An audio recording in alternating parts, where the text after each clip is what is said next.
Buonasera e ben trovati a un'altra puntata di Screenshot. La minaccia di un pericolo nucleare incombe dopo la guerra in Russia e Ucraina. Soprattutto al centro d'attenzione sono tornate le centrali nucleari, visto insomma quanto sta accadendo proprio in Ucraina con alcune centrali prese d'assalto dai militari russi, e naturalmente non si può non andare subito con la mente a Chernobyl, il disastro del 1986, ma anche quello di Fukushima del 2011, disastri nucleari che stanno ritornando in voga in questi giorni e che fanno presagire a scenari cupi. Noi di questo vogliamo parlare questa sera assieme a una persona che quei disastri li ha visti, le conseguenze di quei disastri le ha viste, ed è Pierpaolo Mittica, che è qui con noi, fotografo di Spilimbergo, ha documentato attraverso molti reportage il disastro di Chernobyl ed è stato il primo fotoreporter a entrare nella zona di esclusione di Fukushima proprio pochi mesi dopo quel disastro, del quale peraltro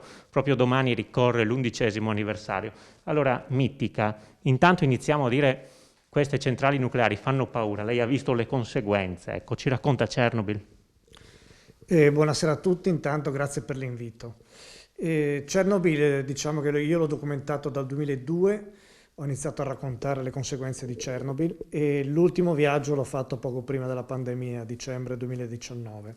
Quindi per tutti questi anni sono andato tantissime volte a Chernobyl, non solamente a Chernobyl ovviamente, ma nelle terre contaminate da Chernobyl, che sono l'Ucraina e la Bielorussia soprattutto, perché ha subito il 70% del fallout di Chernobyl. E in queste terre io tutti questi anni ho documentato le conseguenze sia ambientali che sanitarie, cioè sull'ambiente e sulla popolazione. E sulla popolazione, sull'ambiente, diciamo, è stata contaminata una quantità di terra larga quanto l'Italia. Quindi ha contaminato tutto l'emisfero nord del pianeta, ma la quantità maggiore è larga quanto l'Italia, quindi una vastissima zona di terra. La popolazione, all'inizio Chernobyl, la nube ha colpito 65 milioni di persone in tutta Europa, in tutto l'emisfero nord.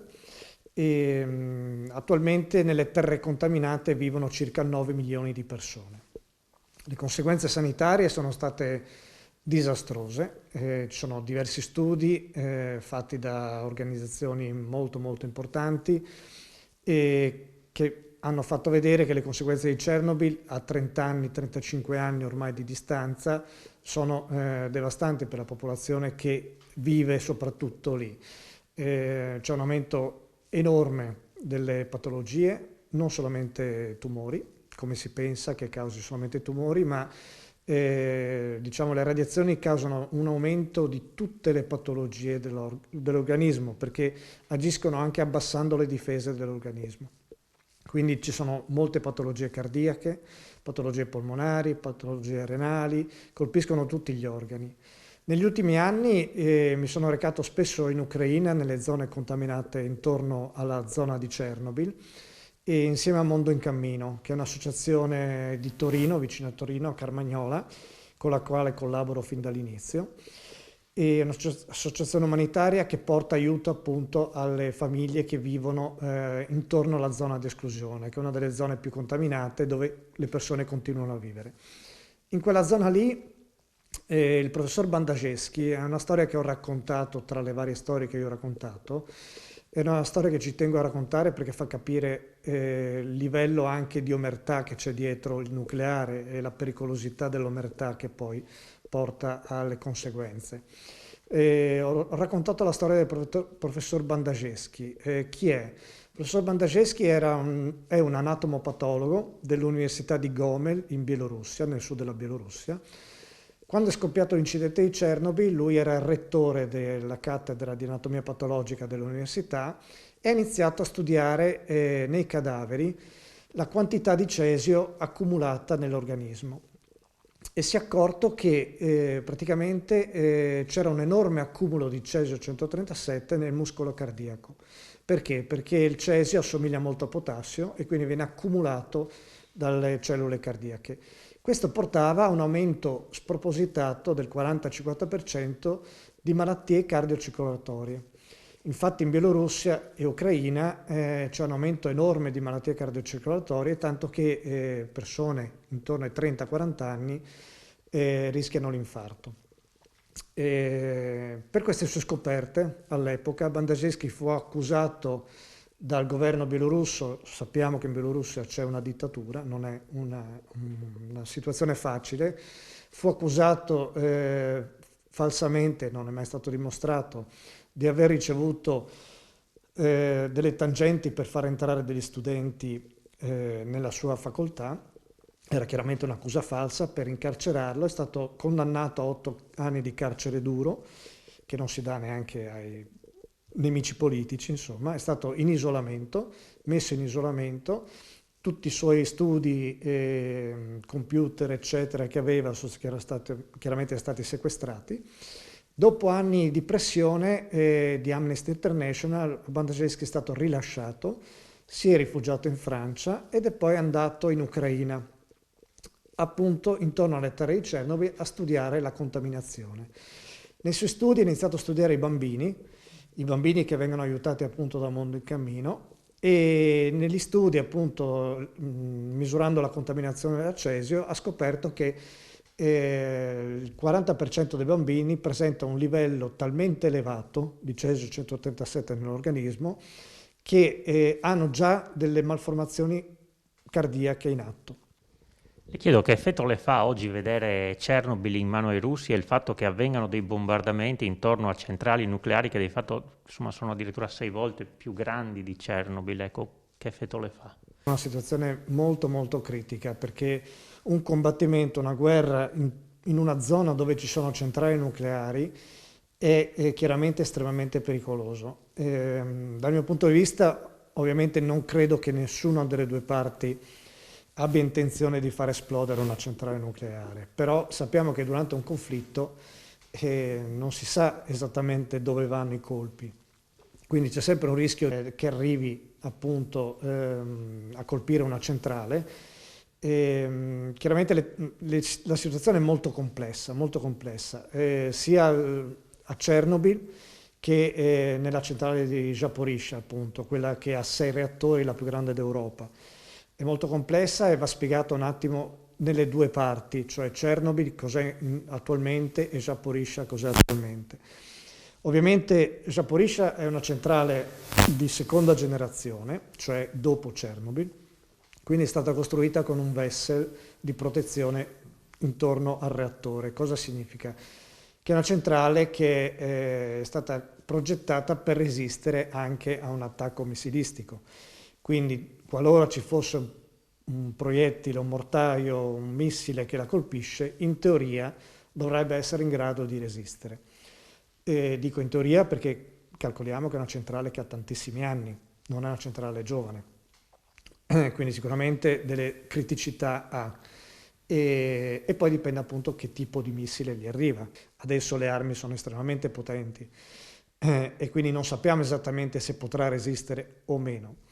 Quindi la problematica di Zaporizhzhia è questa, nel senso che può essere colpita e bisogna calcolare anche che ci sono dei depositi di scorie vicino alla centrale, che quelli non sono protetti e quindi potrebbero essere colpiti anche quelli.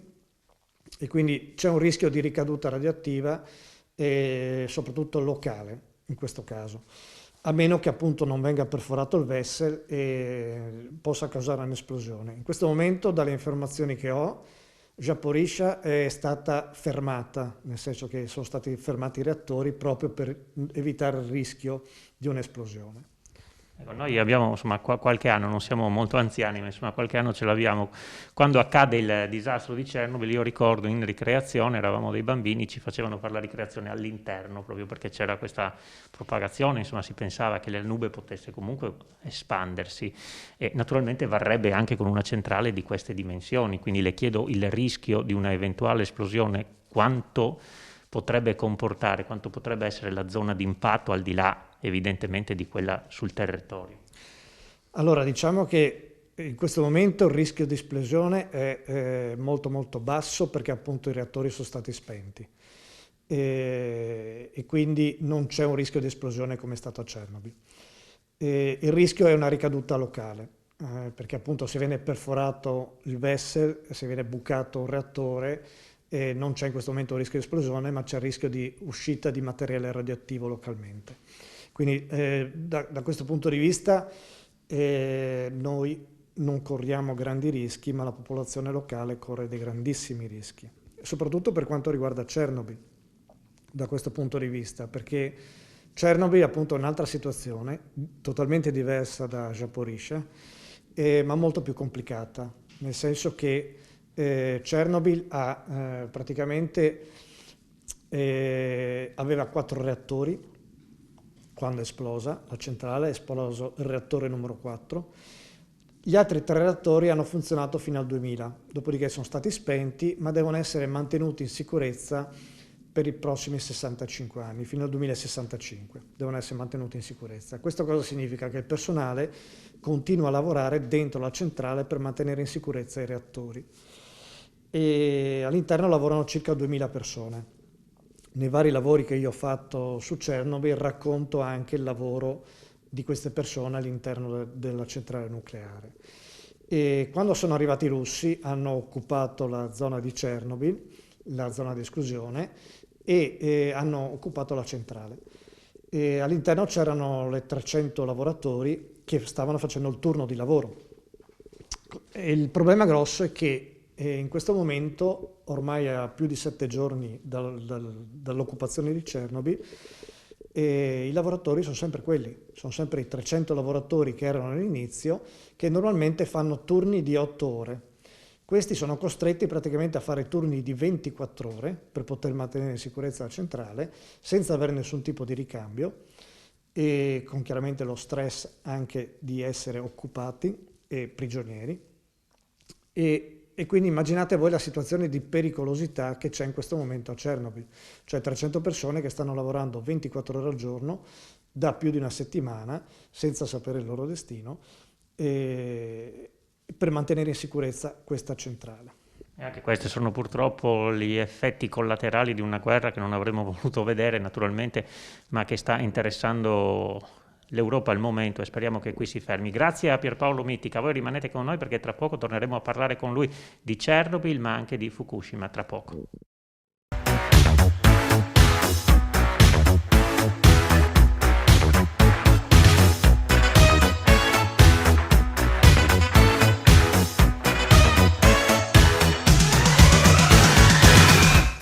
Seconda parte di Screenshot, siamo a casa del fotografo Pierpaolo Mittica, ha raccontato con le sue foto, con i suoi video, le tragedie e i disastri nucleari di Chernobyl e di Fukushima. Ci eravamo fermati proprio parlando anche di quei lavoratori che sono all'interno della centrale di Chernobyl in mano ai russi e che continuano a lavorare lì.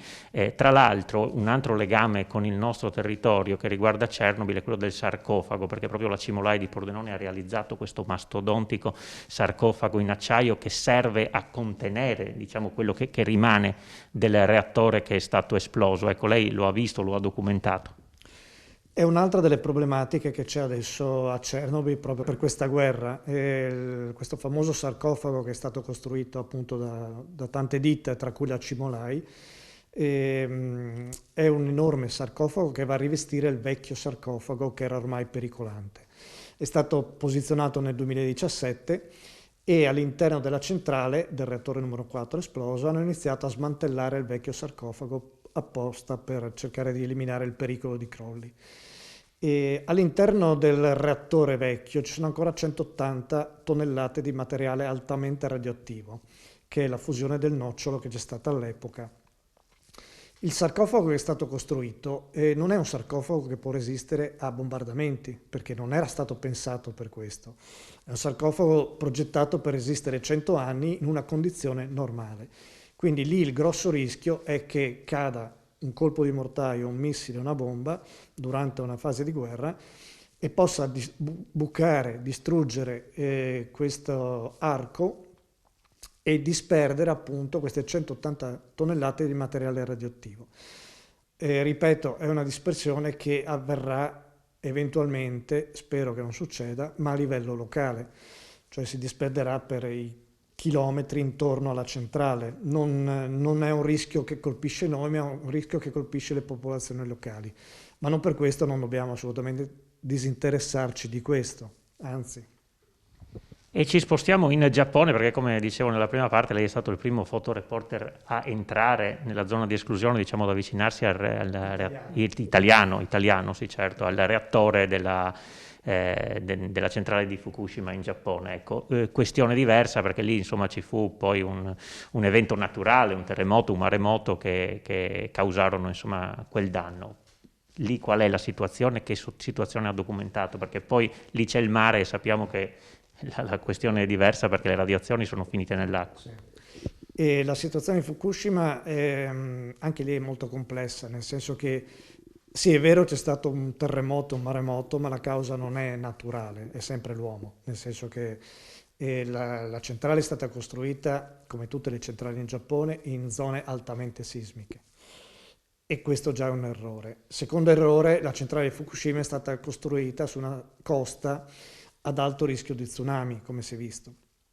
Dal circa 2005 all'epoca, diversi scienziati giapponesi denunciavano il fatto che il muro anti-tsunami della centrale di Fukushima fosse troppo basso, era di 5 metri, e loro dicevano che doveva essere innalzato almeno a 15 metri per evitare uno tsunami che si apprestava ad arrivare, perché ogni 100 anni ce n'è uno, statisticamente proprio. E non sono mai stati ascoltati né dal governo né dalla TEPCO, che è la società che gestisce la centrale, ovviamente per un discorso economico. E poi è successo il cataclisma, è arrivato lo tsunami che era più di 5 metri, infatti era 10 metri, ha investito la centrale e ha causato quello che è successo, cioè l'allagamento dei generatori di riserva, lo spegnimento della centrale e l'esplosione del reattore e la fusione di 3 reattori. Anche il terremoto ha causato i suoi danni, nel senso che non è vero che hanno resistito al terremoto. I reattori, infatti, è stato poi provato dalle varie inchieste, si erano già crepati prima dello tsunami, ciò vuol dire che non hanno resistito al terremoto. Quindi questa è la problematica di Fukushima, che è sempre stato un problema legato all'uomo, non di per sé alla natura. E la situazione attuale a Fukushima è molto molto complessa, nel senso che ci sono 3 reattori praticamente in fusione, stanno cercando in tutte le maniere di capire dove è finito il core del reattore, soprattutto di uno, che è in totale fusione, 2 sono in parziale fusione, e stanno cercando di mandare dentro regolarmente dei robot che non riescono ad arrivare perché si fermano per le alte radiazioni. Quindi non sanno a che punto è questo core. Cosa significa questo? Significa che il core sta scendendo piano piano, ha bucato il vessel e sta scendendo sottoterra. E è una massa incandescente, liquefatta. Il grande rischio, visto che siamo vicino al mare, è che incontri una falda acquifera e avvenga una grandissima esplosione, perché chiaramente si sviluppa gas e avviene un'esplosione di idrogeno. E questo può permettere di mandare in aria tonnellate di materiale radioattivo e quindi avere una nuova ricaduta di fallout. La centrale attualmente non è in controllo assolutamente, nel senso che i 3 reattori appunto sono in fusione. L'unica cosa che possono fare è raffreddare continuamente questi reattori. E qui nasce il problema dell'acqua di Fukushima, della quale tanto parlano, cioè di questi mega contenitori dove l'acqua viene appunto, perché l'acqua deve essere buttata dentro i reattori per asciugare, per raffreddare i reattori, e poi viene raccolta in questi mega contenitori e poi prima o poi deve essere smaltita e appunto la smaltiscono in mare. E parlano appunto della grande pericolosità di quest'acqua, del fatto di riversarla in mare, eccetera, eccetera. Parzialmente è vero, parzialmente no.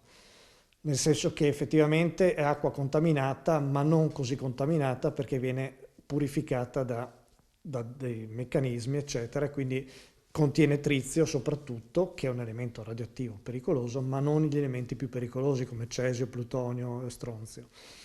E è vero che deve essere ogni tanto riversata in mare perché non hanno più lo spazio per tenerla e quindi la sua pericolosità è dovuta a quello, Ma il pericolo maggiore di cui non parlano mai è che i reattori sono bucati, quindi tutta l'acqua che passa dentro, almeno la metà, viene riversata nelle falde acquifere, sotto, e si perde in mare. E quella è acqua altamente contaminata, perché ha tutti gli elementi radioattivi. E quindi c'è ogni giorno un riversamento di tonnellate di acqua non voluto dentro l'oceano. E questo sarà, secondo i piani del governo, almeno per altri 40 anni, perché loro dicono che prima di 40 anni non riusciranno a mettere in sicurezza la centrale. Lei è anche un medico, un odontoiatra. Queste pastiglie allo iodio di cui molto si parla in questi giorni, no? Caccia alle pastiglie allo iodio, intanto servono? È bene farne scorta oppure insomma è così un po' un'idea? Allora, le pastiglie allo iodio servono in caso di un incidente nucleare, ehm, e quindi, diciamo, dal mio punto di vista in questo momento non ce n'è necessità, assolutamente. In teoria ogni Stato dovrebbe avere una scorta e dovremmo essere pronti per questo, perché ogni Stato ha la propria scorta per la popolazione, quindi non dovremmo noi essere a procurarcene, ma lo Stato nel momento in cui succede un disastro a fornirlo. E in questo momento il rischio di disastro nucleare come incidente nucleare dal mio punto di vista è molto molto basso per noi, nel senso che, ripeto, se succede qualcosa potrà essere un problema locale, non arriverà fino a qua. Quindi la corsa allo iodio non ha senso. Le chiedo questo, c'è stato un momento in cui anche in Italia si sarebbe potuto puntare sul nucleare, c'è stato un referendum che lo ha bocciato, visto tutta la crisi energetica che c'è, visto che lei le centrali nucleari le conosce bene con le relative conseguenze, crede che quello sia comunque un punto d'approdo per fornire energia al mondo oppure no? Sarebbe da accantonare e concentrarsi su altro? Dal mio punto di vista, allora mi occupo di nucleare appunto dal 2002 e me ne occupo nel senso che appunto ho approfondito tantissimo l'argomento, ripeto, ho parlato tantissimo con diversi fisici nucleari perché appunto sono loro gli esperti del settore e ho capito anche poi indagando sulle conseguenze di Chernobyl, Fukushima, eccetera, tutto quello che c'è dietro il nucleare, la mafia nucleare che è molto forte e molto potente. E dal mio punto di vista il nucleare è un'energia fallimentare. Il nucleare che abbiamo adesso, quella a fissione. Quella a fusione è un altro discorso che si spera prima o poi arriverà e risolverà sicuramente la crisi energetica dell'umanità, ma la vedo molto lunga. Quello a fissione è fallimentare sotto tutti i punti di vista, nel senso che è fallimentare per i tempi. Costruire una centrale nucleare al giorno d'oggi vanno via 15-20 anni, l'abbiamo visto con le ultime centrali costruita in Finlandia e in Francia, una in Francia addirittura in costruzione da 18 anni ed è ancora lì in costruzione, e in Finlandia è stata attivata da poco, dopo 15 anni, quindi i tempi sono lunghissimi di costruzione. I costi sono enormi di una costruzione di una centrale nucleare, perché si parla di minimo 10 miliardi di euro l'una, quindi anche lì sono molto alti, ma non è tanto l'inizio, la costruzione eccetera, è il dopo, nel senso che una centrale nucleare, una volta che ha finito il suo ciclo, 40 anni, ripeto, come Chernobyl, deve essere mantenuta in sicurezza per 65 anni, dove non produce assolutamente elettricità, quindi va in perdita. Tutta la perdita viene pagata non dalla società che ha gestito la centrale, ma dal governo, con le tasse dei cittadini. Quindi sono tutti soldi che il governo deve mettere dentro per 65 anni per pagare il personale di una centrale non in funzione. La cosa peggiore però è la conservazione delle scorie. Queste tonnellate di scorie radioattive che abbiamo anche in Italia, nonostante abbiamo avuto pochissimi anni di centrali nucleari, ne abbiamo e non riusciamo a trovare un sito centrale dove metterle perché chiaramente nessuno le vuole. E dobbiamo renderci conto che queste scorie devono essere mantenute in sicurezza per circa 200.000 anni. Questo significa che dobbiamo pagare personale di sicurezza per 200.000 anni. Questo personale chi lo paga? Sì, bella domanda, tra l'altro non dimentichiamoci che a pochi chilometri dal confine qui c'è la centrale di Krsko, che anche questa insomma ogni tanto ci fa rizzare i capelli. Sì, è una centrale ormai vecchia È una seconda generazione anche questa dopo Chernobyl, col Vessel e tutto, però ormai è molto vecchia. Calcoliamo che una centrale, il ciclo massimo dovrebbe essere di 40 anni e le stanno tutte estendendo perché chiaramente hanno bisogno di energia e per ammortizzare i costi estendono la loro vita, ma più estendi la vita e più aumentano i rischi di incidenti. E quando succede un incidente nucleare come Chernobyl, come Fukushima, abbiamo visto che non ci sono confini. La radioattività va dove lo porta il vento e quindi potrebbe capitare anche a noi. Grazie tantissime veramente a Pierpaolo Mitica per essere stato con noi. Ricordiamo un fotografo che ha documentato i disastri nucleari di Chernobyl e di Fukushima. Grazie ancora. Grazie a voi dell'ospitalità. Finisce qui questa puntata di Screenshot. Grazie a voi per essere stati in nostra compagnia. L'appuntamento è come sempre per domani sera. Arrivederci.